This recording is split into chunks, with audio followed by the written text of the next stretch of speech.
Yeah, I mean, I agree, but how are we going to put this into some sort of tangible form? Oh, hey, Dion.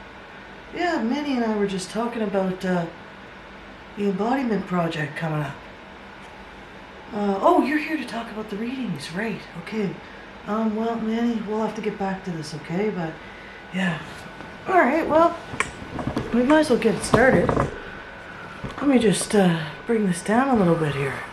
There we go. Just what you want to see. Alright, so put Manny in the background there. Well, this one here, it's actually the film that I wanted to talk about. It's an interview with Willie Ermine called The Knowledge of Being. And this is part of the Different Knowing speaker series for McMaster University. It was made in 2010. And so the movie starts out with basically a question, and it's kind of a loaded question.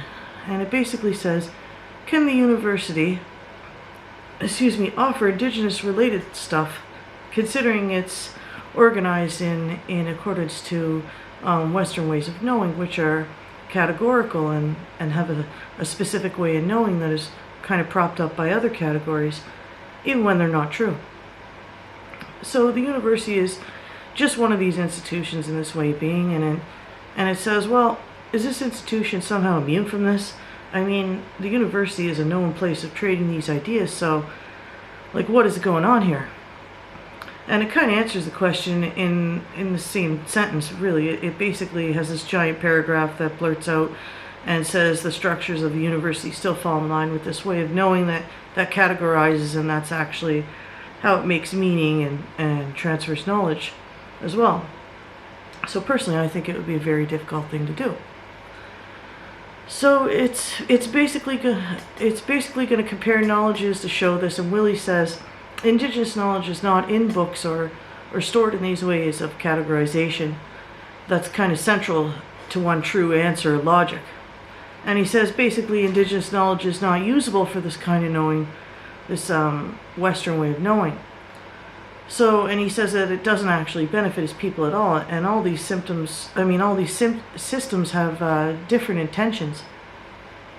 So, where the institution's knowledge is for production, and he refers to it as eating or being fed or consumed for the ultimate one true knowledge, that is actually flawed and proven as flawed, but everyone accepts it. Because all these flawed institutions prop themselves up, and he calls this the monolith that is being fed. And this was the university. And it doesn't care about community, it just wants knowledge. So it'll basically recruit people for knowledge, and he says that this sort of crosses the ethical sphere, or space for Indigenous people. So at times, he says some people, they get stuck in the institution and they can't get back, and they can't return that knowledge to their community, and this essentially continues the feed for the monolith, but the people were always supposed to come back. So this kind of falls in line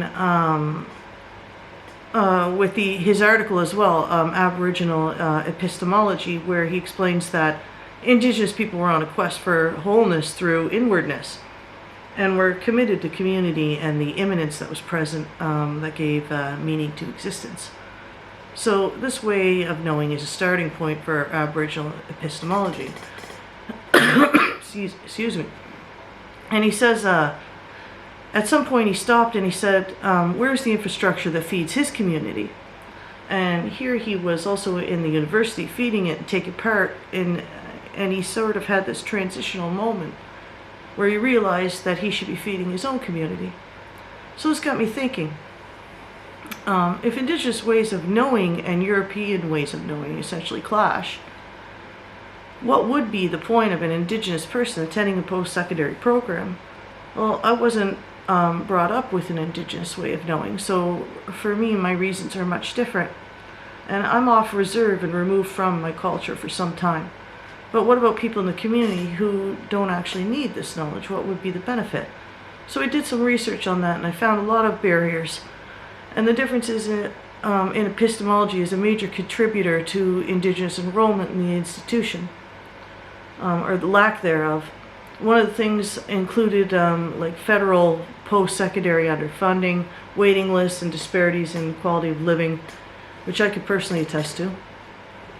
What I found is other than looking for employment elsewhere or maybe getting government funding, there's not a ton of reasons Indigenous people need Western education, but there's a lot of reasons that Western education could use Indigenous ways of knowing.